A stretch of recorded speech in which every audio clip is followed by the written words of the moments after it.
Olá! Seja muito bem-vindo, seja muito bem-vinda a esta nossa conversa.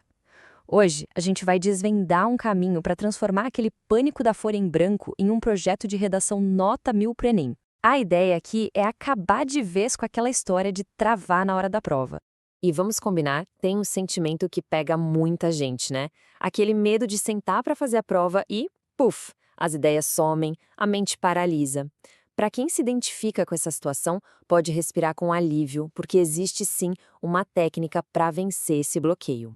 Esse fantasma tem nome, é o medo da folha branca. E hoje, o nosso objetivo é resolver esse problema de uma vez por todas. Vamos fazer isso com um método bem claro, bem direto ao ponto. E a solução é, na verdade, um roteiro, um framework de só 3 passos, super fácil de lembrar. Pensa assim: máquina de ideias, GPS do texto e olhar de corretor. Cada um desses nomes é uma ferramenta poderosa que a gente vai usar para construir e depois para lapidar a redação.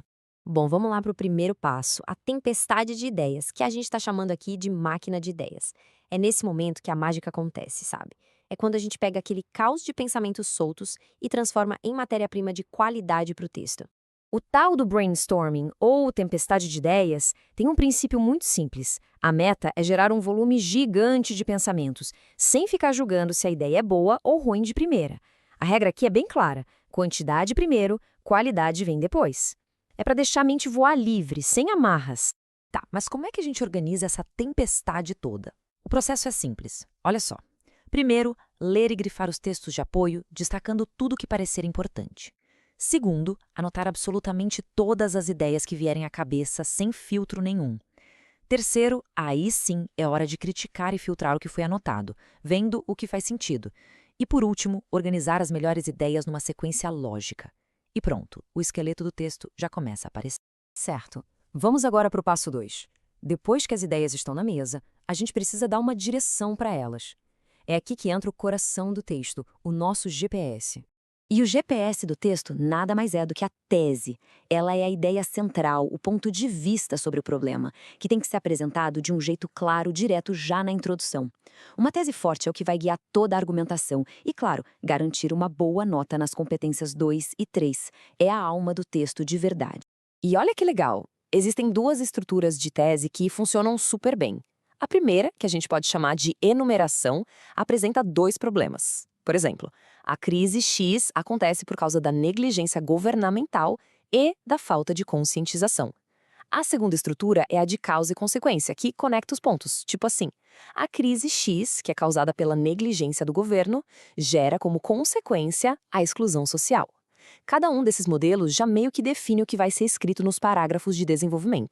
Agora que o texto está escrito, vamos para o passo final: ativar o olhar de corretor. Essa é uma técnica poderosíssima para a gente encontrar e corrigir justamente aqueles erros que mais tiram pontos. E para fazer isso, a gente vai usar o método invertido. Pode parecer meio estranho no começo, mas a lógica é perfeita. Em vez de sair caçando vírgula, a correção começa pelos erros mais graves, que são os de argumentação. E por quê? Simples, porque um erro de argumento pode derrubar a nota muito mais do que um erro de português. Então, o ponto crucial é seguir essa ordem. Primeiro, a gente olha para a competência 3. Os argumentos que estão no texto sustentam mesmo a tese. Depois, a C2. O texto se manteve 100% focado no tema? O repertório foi bem usado? Em seguida, a C5. A proposta de intervenção tem os 5 elementos bem detalhadinhos? Só depois disso, a gente vai para a C4, checar os conectivos e, por último, a C1, a gramática. E uma dica de ouro: lê o texto em voz alta para pegar aqueles errinhos que o olho não vê. Para facilitar ainda mais, aqui está um checklist bem prático para uma autoavaliação rápida de cada competência. A tese está clara? O foco no tema foi total? Os 5 elementos da proposta estão lá? Com uma ferramenta assim, dá para ter uma boa ideia da nota e identificar exatamente onde precisa melhorar antes de entregar a folha final. E é assim, juntando todas essas peças, que a gente sai daquele caos da folha em branco para uma redação super bem estruturada com potencial de nota 1000. O processo, como a gente viu, é todo lógico e estratégico. Então, vamos recapitular nosso plano de ação.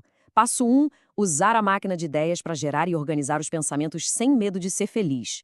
Passo 2, definir o GPS do texto com uma tese forte, bem clara, para guiar a argumentação. E o passo 3, ativar o olhar de corretor com o método invertido para refinar e polir o texto como um profissional. Para a gente fechar, Fica aqui uma reflexão. Para além da nota alta no Enem, de que forma essa habilidade de estruturar um bom argumento pode transformar o jeito que a gente enxerga o mundo? Vale a pena pensar nisso, porque no fim das contas, dominar a escrita é dominar o próprio pensamento.